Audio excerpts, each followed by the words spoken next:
Hi, ladies and gentlemen. You know, it's been a while since I've done any kind of rebuttal or any kind of talk about Mr. Frank Battaglia. But since 2 days ago he wanted to go on the attack again, I figured why not? Let's just reply to his accusations and lies again.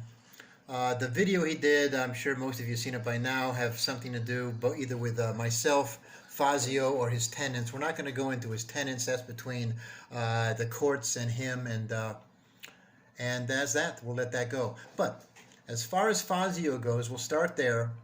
I guess, little fella, you've got the news that it's perfectly legal for Fazio or anybody to walk around their house naked. There's no law against walking around their house naked.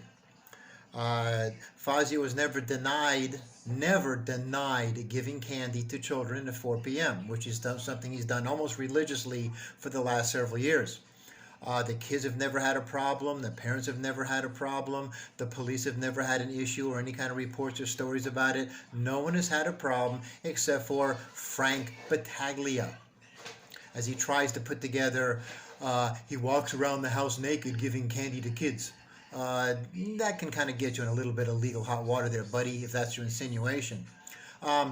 Also, you think you're so up on Philippine law. Let's try to straighten your ass out on this one. It is not against the law for foreigners to be around children. There's no law against that. There is, however, a law against foreigners being alone with children.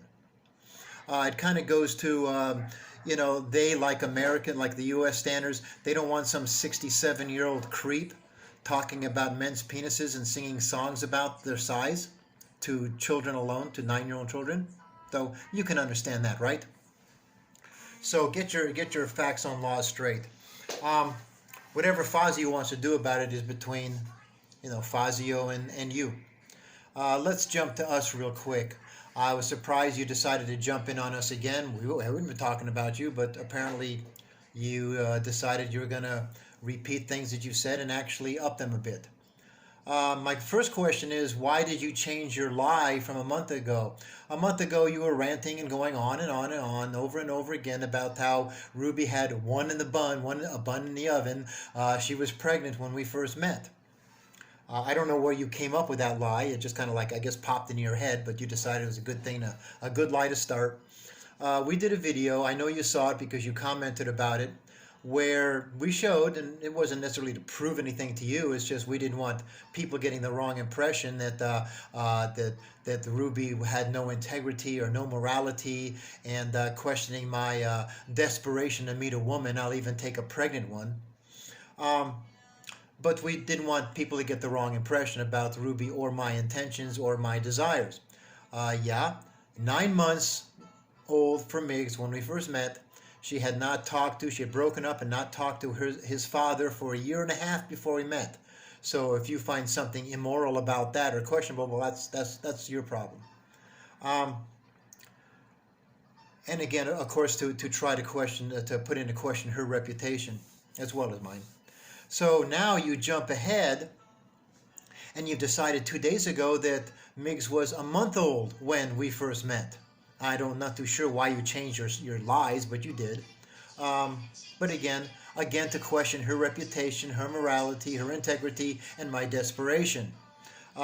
Regardless of whether she was pregnant or Miggs was a month old or 9 months or 2 years old, why is that an issue for you? Why is that a problem for you?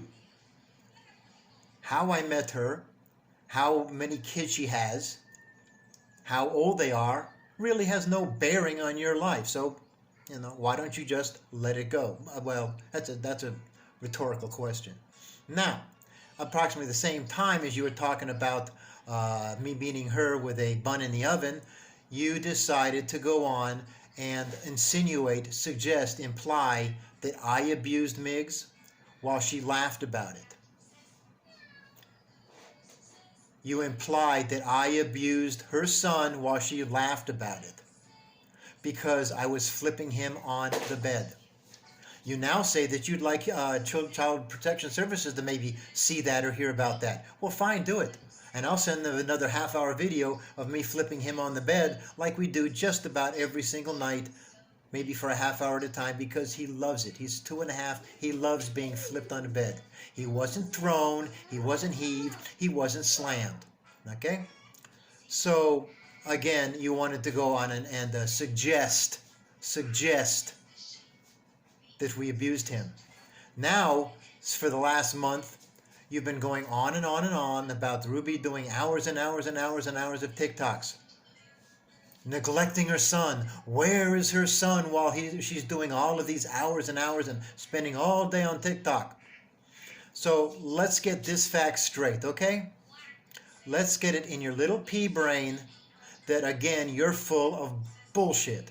That all you want to do is suggest something wrong with her her integrity, her motherhood, and by doing so, you've crossed the line into your opinions and suggesting slander. So let's look here real quick. Now, today's no different than any other day for her on TikTok.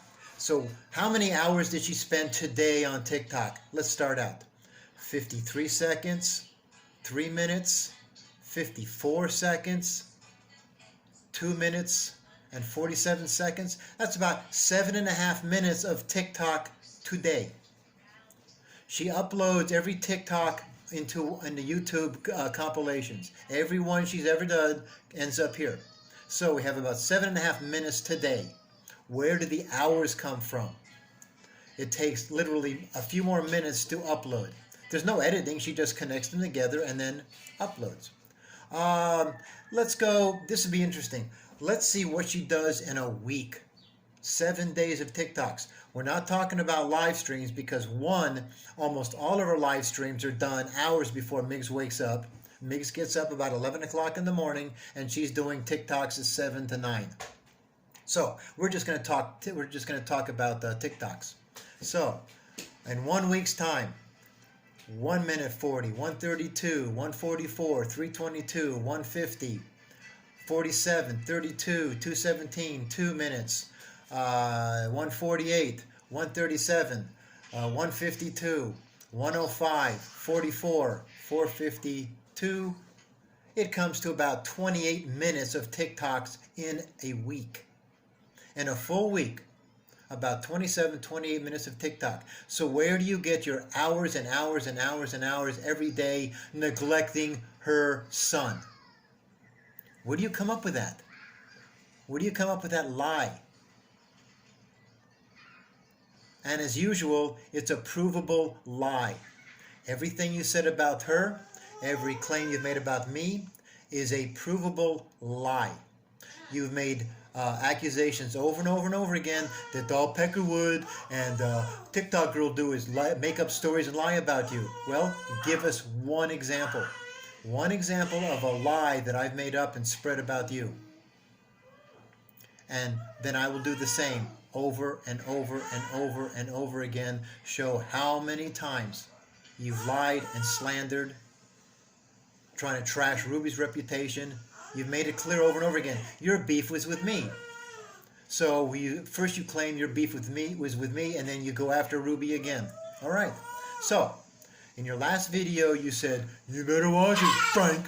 You fuck with me, I'm gonna fuck with you." Well, okay. We hope you cannot make it back into the Philippines. Hey, you. If you do, we're waiting for you. And the fuckery will begin. So go ahead, keep your big high-priced Cebu lawyer on retainer because you're going to need him. So, we don't want to see you in the Philippines, but if we do see you in the Philippines, that's okay too.